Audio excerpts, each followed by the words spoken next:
क्या है करवा चौथ?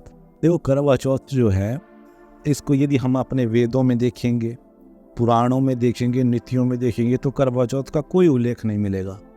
क्योंकि करवा चौथ जो है एक सामाजिक परंपरा है। मुझे लगता है कि जहाँ तक आज तक मैंने अध्ययन किया वेदों पुराणों का, तो उसमें मुझे करवा चौथ का कहीं मिला नहीं।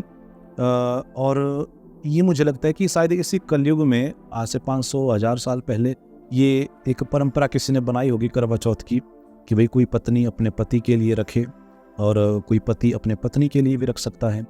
तो ये वही परंपरा है। और गणेश चतुर्थी एक होती है, गणेश चतुर्थी तिथि जो है तो गणेश जी को समर्पित है ये। तो जैसे करवा चौथ हो गया तो चतुर्थी, तो माने ये जो करवा चौथ है ये गणेश जी को समर्पित है। इससे जो है सुख समृद्धि, सुख शांति, घर परिवार में आनंद रहता है।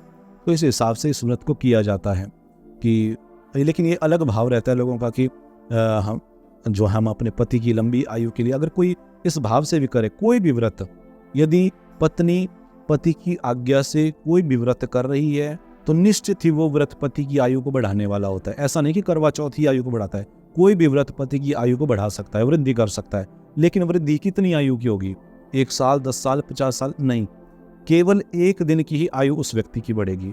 एक प्रश्न मेरे पास किसी ने पूछा था कि महाराज जी, मैंने तो करवा चौथ के व्रत भी किए, फिर भी मेरे पति की अकाल मृत्यु कैसे हो गई?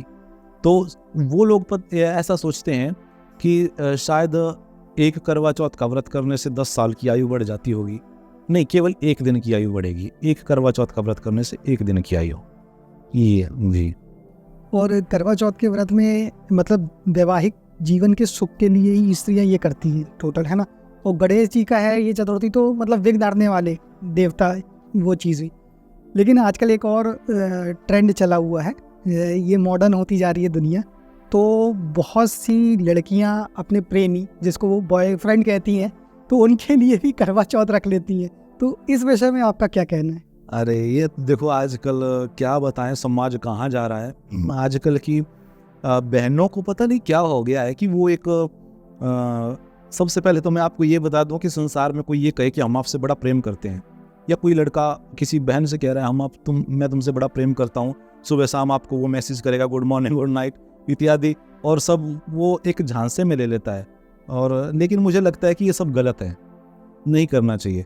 हालांकि करवा चौथ का व्रत जो है वो सुख समृद्धि, परिवार की सुख समृद्धि के लिए होता है, तो उसको किया जा सकता है। लेकिन ये इस भाव से करें कि मैं अपने प्रेमी के लिए कर रहे हूँ, तो मुझे नहीं लगता है कि सही है। वो सब एक मन के जो है ना, एक लोगों का वहम रहता है कि है ऐसा है, मैं इससे बड़ा प्रेम करती हूँ, तो ऐसा है। मुझे नहीं लगता कि ये सही है, और ज़्यादा कहूँगा तो शायद विवादित बोल भी मेरे बन जाएंगे, तो इसलिए नॉर्मली सही है इस विषय में। अच्छा, वैसे जो लोग विवाहित हैं, विवाहित जीवन में हैं, तो वो अपने मतलब सुखी वैवाहिक जीवन के लिए क्या कर सकते हैं? देखो, आजकल पति पत्नी के रिश्ते इस वजह से टूट रहे हैं कि 2 रिश्तों में कोई तीसरा एंटर कर लेता है। कोई जाहिर सी बात है, आजकल समाज की एक दृष्टिकोण भी वैसा कुछ बन गया है। और सबसे पहले अगर पति पत्नी में आपस में प्रेम, एक सामंजस्य अगर बिठाना है, तो सबसे पहले दोनों को एक दूसरे पर विश्वास करना पड़ेगा, और एक दूसरे से कोई बात ना छिपावें। नॉर्मली जो बेसिक होता है, एक दूसरे के प्रति ईमानदार रहना है, और भगवान के आश्रित रहना है, भजन करना है, नाम जप करना है भगवान का। और अब यदि कोई पत्नी अपने पति से कुछ छुपा रही है, पति को ये नहीं होना चाहिए कि मेरी पत्नी जो है मेरे ऑफिस जाने के बाद किसी दूसरे के साथ फ़ोन पे बात करती हैं, तो इससे रिश्ता टूटेगा।